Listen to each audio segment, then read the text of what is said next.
자, 월세가 여러분들 아시겠지만 많이 좀 최근에 좀 늘어나고 있는데, 자, 그러면 이제 왜 이렇게 월세가 늘어나느냐? 두 가지 입장으로 좀 보셔야 되겠죠? 그런데 서로 이렇게 동상이몽 꿈을 꾸고 있는데 그 위에는 정부가 있죠. 자, 보면서 어떤 생각을 하고 있을까요? 정부는 여기에 대해서 어떻게 이제 세금을 매길까 조용히 준비하고 있습니다. 자, 여기서부터가 이제 중요합니다.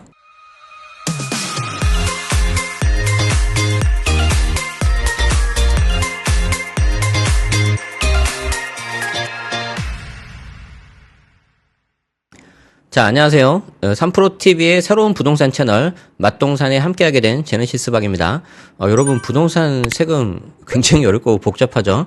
특히 부동산에서는 세금이 굉장히 큰 비중을 차지하고 있습니다. 이 움직이는 단위가 뭐 수천만 원 그리고 수억 이렇게 왔다 갔다 하기 때문에 여러분들 세금에 대해서 잘 알고 계셔야 되는데, 여러분들의 많은 고민 제네시스 박의 부동산 세금 지우개에서 제가 말끔히 해결해 드리도록 하겠습니다. 자, 시작하겠습니다. 자, 제가 이번에 준비한 이야기는 월세 선호가 이렇게 늘어나고 있다. 그 이야기예요. 자, 월세가 여러분들 아시겠지만 많이 좀 최근에 좀 늘어나고 있는데, 실제 월세 증가 관련된 기사들을 보시면은 수도권 빌라 오피스텔이 월세가 전세보다 역전됐다. 그리고 전세 리스크가 계속되고 있다. 수도권 비아파트 월세 선호 심화 현상. 그리고 실제 통계 자료들을 봐도 전세보다는 월세가 좀 늘어나는 게 많이 보이고 있어요. 경기도 같은 경우에는 60제곱미터 이하 중소형 아파트 비중을 보니까 이제 50%가 넘었다 그래요. 월세가. 자, 그러면 이제 왜 이렇게 월세가 늘어나느냐? 이걸 좀 여러분들이 보셔야 되는데, 두 가지 입장으로 좀 보셔야 되겠죠. 임대차 시장에서는 말 그대로 임대인, 그리고 임차인, 그리고 뒤에 또 보여드리겠지만 정부가 있습니다. 세 개의 어떤 플레이어가 있어요. 자, 임대인 입장에서는 일단 월세가 좋은 부분은 수익률이 좀 괜찮아요. 그리고 현금 흐름을 만들 수 있다는 거죠. 그리고 공통적인 사항인데, 금리가 높다 보니까 오히려 임차인 분들이 전세 대출 받아서 내가 이자 내느니 월세를 낼게, 이런 분들이 계시다는 거죠. 임차인 입장에서는 조금 전 말씀드린 것처럼 고금리 여파도 있지만 최근에 좀 안 좋은 게 뭐가 있죠? 전세 사기, 이런 게 있죠. 그래서 내가 이렇게 맡기느니 내가 이거를 가지고 있겠다, 아니면 굴리겠다, 투자를 하겠다, 이런 거죠. 조금 더 구체적으로 보면 임대인 입장에서는 내가 월세를 받으면 수익률이 더 올라갈 수 있겠네. 이번 기회에 차라리 내가 월세 현금으로 만들어 볼까? 약간 보증금을 줄이거나 아니면은 보증금만큼을 이제 반전세로 바꾸든지 말이죠. 그래서 전세 대출 이자가 올라가서 임차인들 역시 전세보다는 월세를 선호하니까 이걸 한번 활용해 보자, 이렇게 생각하시는 분들이 계실 것 같아요. 반면 모든 분들이 이걸 좋아하는 건 아니에요. 임대인들이 내가 그동안 이 보증금을 가지고 이걸 레버리지 삼아서 임대 사업을 했었는데 이제 이걸 좀 활용을 못 하겠네 라고 생각할 수 있는 거죠. 임대인은 이렇게 생각을 하는데, 임차인은 어떻게 생각할까요?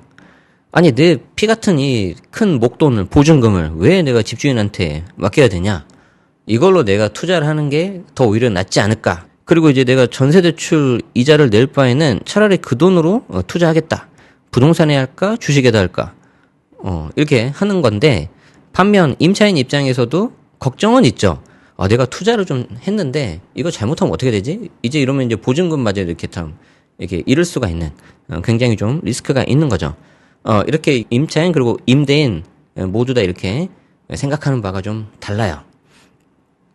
그런데 서로 이렇게 동상이몽 꿈을 꾸고 있는데 그 위에는 정부가 있죠. 이걸 가만히 보고 있는 거예요, 지금. 자, 보면서 어떤 생각을 하고 있을까요? 보니까 임대인 입장에서 보니까 월세가 좀 늘어나고 있네. 임대차 시장을 보니까.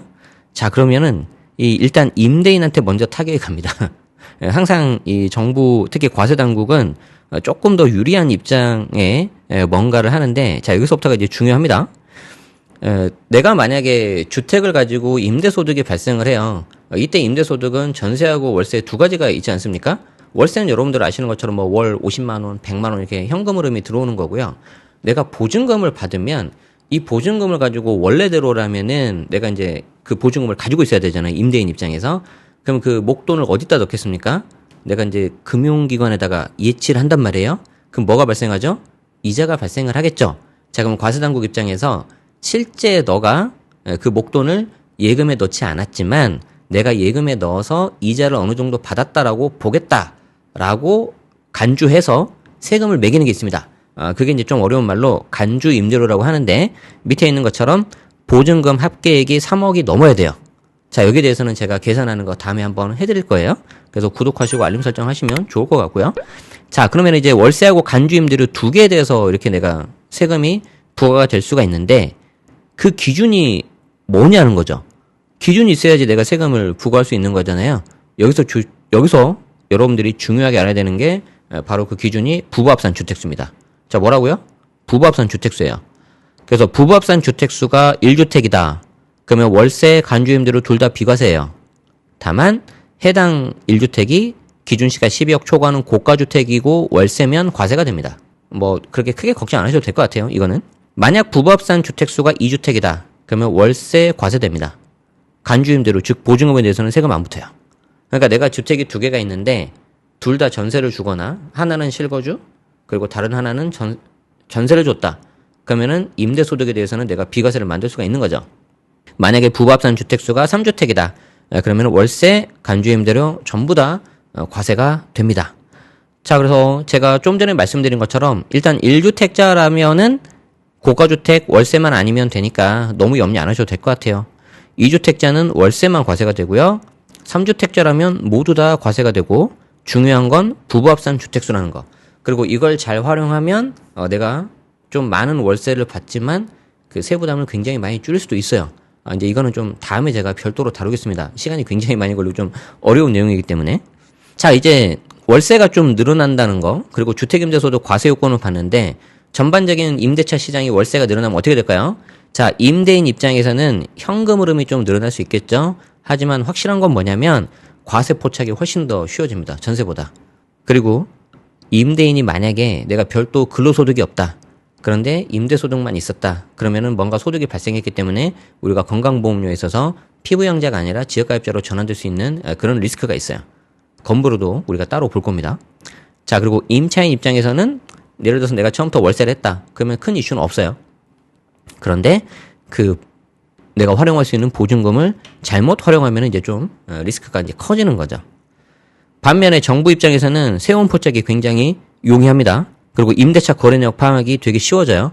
임차인들이 또 뭐 하죠? 연말정산 때 월세 세액 공제하는 거죠. 임차인을 위한 제도이긴 하지만 궁극적으로는 이 거래 내역을 다 파악하겠다는 거죠. 그래서 앞으로 여러분들이 관심 가져야 되는 건 정부 입장이다. 자, 그럼 정부에서 임대차 거래 내용 파악을 하기 위해서 어떤 것들을 좀 하고 있냐면 임대차 신고제가 있습니다. 자, 거래를 하고 나면 계약을 하고 나면 30일 이내에 신고를 하셔야 되고요. 보증금이 6천만 원이 넘거나 혹은 월세 30만 원 넘으면 모두 다 신고하셔야 돼요. 수도권, 광역시, 세종시, 시지역이고요. 도 같은 경우에 경기도를 제외하고 군 지역은 제외예요. 자, 그리고 이게 원래는 최대 100만 원까지 과태료가 붙었는데 24년 5월 30일까지는 현재 유예 상태입니다. 그런데 의무사항이기 때문에 임대차 신고제 이제 하셔야 되고요. 임대차 신고제가 이게 잘 정착 잡으면은 이제 거의 모든 임대차 거래대에서 이제 파악이 다 끝나는 거죠. 부동산 실거래가 매매 같은 경우에도 실거래가로 2006년에 도입이 됐는데 처음에는 반발이 있었지만 지금 잘 정착됐잖아요. 임대차도 아마 그런 식으로 될 거예요. 자, 그리고 여러분들이 좀 아셔야 되는 게 뭐냐면 RTMS라고 있는데 좀 말이 어렵죠? 이게 이제 리얼 에스테이트 트랜잭션 매니지먼트 시스템의 약자인데 부동산 거래 이제 관리 시스템이라고 해요. 최근 업그레이드를 했습니다. 24년 2월 13일 날. 부동산 거래하는 거에 대해서 어떤 토탈적인 어떤 시스템이라고 보시면 되는데 이걸 통해서 부동산 거래의 투명도가 더욱더 높아질 거예요. 그래서 제가 국토부에는 보도자료를 하나 가져왔는데 한번 보시죠. 아파트 동정보 및 거래 당사자 구분 정보를 추가를 하고 있네요. 무슨 말이냐면 예전에는 층 정보밖에 없었어요. 몇 층에서 거래가 됐다. 그런데 그 층에서 이제 동까지 표시가 됩니다. 자, 그리고 매수자, 매도자 보면은 매수자가 개인, 매도자 개인 여기 그림은 이렇게 나와 있는데 이 거래 주체를 개인, 법인, 공공기관 그리고 기타 이렇게 세분화시킵니다. 그리고 아파트만 이렇게 했던 거에서 이제 연립 다세대로 이제 확대를 한다고 해요. 그러니까 이제 아까 말씀드린 것처럼 거의 모든 임대차 시장에 대해서 이게 다 파악이 되겠죠. 자, 그럼 이제 거래 내역이 투명해지면 어떻게 될까? 아까 주택임대소득 총 6가지 케이스가 나왔잖아요. 1주택, 2주택, 3주택 이상, 그리고 월세 간주임대로 해서 6가지 케이스가 나왔는데 6개 중에서 우리가 색깔 칠해진 3개에 대해서는 이제 훨씬 더 거래 내역 파악이 쉬워지겠죠. 그리고 여기 하얀색 있죠, 3개. 하얀색은 내가 합법적으로 세금을 줄일 수 있는 그런 어떤 안전지대예요. 절세 안전지대. 그런데 이 하얀색을 정부 입장에서 가만히 놔둘까요, 안 놔둘까요? 여러분이 과세당국 입장을 생각해 보세요. 가만히 안 있겠지. 자, 그래서 건드리기 시작합니다. 자, 이 3개 중에서 일단 주택수가 조금 더 많은 2주택자를 먼저 건드립니다. 2주택자의 간주임대료가 비과세라고 그랬었잖아요. 그런데 이 간주임대료 비과세를 고가주택인 경우, 두 채가 모두 고가주택인 경우에는 이제 간주임대료가 과세가 됩니다. 다만 시간은 좀 있어요.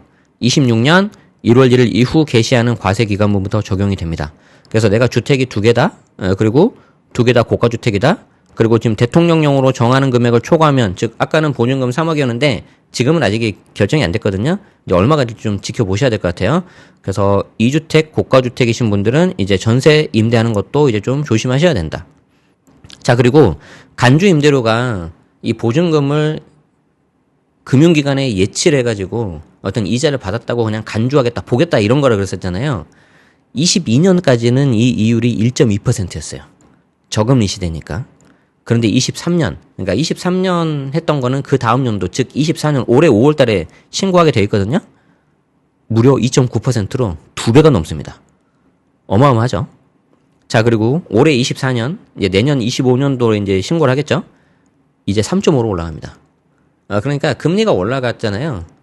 이제 24년 하반기부터 좀 내린다는 말이 있는데 이게 여러 가지 이렇게 방면에서 영향을 미친다는 거죠.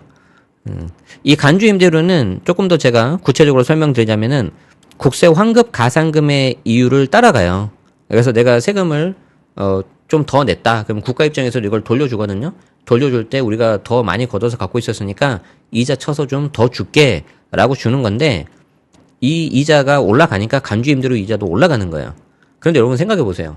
내가 전세를 새로 주고 나서 세금 내는 경우가 더 많지 이렇게 국세 환급 가산금을 받는 경우는 별로 없어요. 어쨌든 양쪽 다 적용되는 이율이긴 한데 임대 사업자 분들에게는 조금 더 부담이 될 수 있을 것 같다. 자, 그러면 보세요. 6개 칸에서 3개가 절세 안전지대였는데, 사각지대였는데 이제 이쪽에 있는 하얀색이 이제 조금 더 과세가 될 예정이고요. 간주 임대로 적용되는 이율 자체가 이제 3.5까지 올라가는 거죠. 이제 더 안 올라가기를 저도 바라고 있는 거죠. 다시 보세요. 임대인은 월세가 오르면 좋겠다 이 생각하고 있죠. 임차인은 투자만 좀 잘 되면 나도 이제 이 월세 생활 끝내고 내 집 마련하고 이제 좀 잘 살아보자 이렇게 생각하고 있는 거죠. 이렇게 임대인과 임차인이 아웅다웅하고 있을 때 정부는 여기에 대해서 어떻게 세금을 매길까 조용히 준비하고 있습니다. 자, 그래서 여러분들 특히 이 임대차 시장은 우리나라 지금 전세가 있는 건 우리나라밖에 없잖아요, 이 제도가. 그런데 이 전세 제도가 앞으로 어떻게 될지를 굉장히 좀 잘 지켜보셔야 돼요. 실제 정부 입장에서도 전세 대출에 대해서 DSR을 이제 포함시키냐 마냐 이런 이야기가 나오고 있고요. 제가 알기로는 외국에 있는 어떤 금융기관에서도 이 전세라는 제도가 어떻게 보면 일종의 사금융인데 이자도 받지 않는 굉장히 좀 어떻게 보면 금융제도 기준에서는 좀 후진적인 제도다.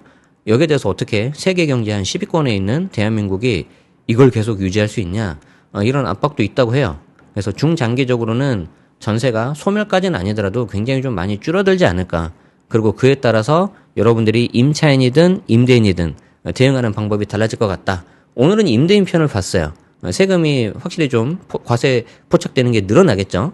임차인 입장에서는 과거에 내가 전세를 가지고 그걸 목돈 삼아서 레버리지 삼아서 조금 더 보태서 대출 일으켜서 내 집 마련할 수가 있었는데 이제 이런 부분들이 좀 많이 힘들어질 수 있어요. 이미 유럽이라든지 다른 나라 같은 경우에는 집값이 워낙 비싸고 다 월세기 때문에 특히 영국 같은 경우에는 밑에 자녀가 집을 살려고 한다면은 위에 이제 부모까지 나서가지고 대출 다 일으키고 해야지 겨우 이렇게 마련한다고 하더라고요. 자, 그래서 그런 부분들도 이제 좀 잘 보셔야 될 것 같다. 자, 그래서 오늘 내용은 임대차 시장에서 다가오는 변화, 이게 나한테 어떤 영향을 미칠 거냐. 여러분들이 임차인이든 임대인이든 한번 좀 잘 살펴보시고 나는 어떻게 대응할지를 고민해 보시면 좋겠습니다. 자, 제네시스박의 세금 지옥에서는 여러분들의 고민을 받고 있습니다. 궁금하신 사항에 대해서 댓글 남겨주시면 제가 친절하게 답변 드릴 수 있도록 하겠습니다. 고맙습니다.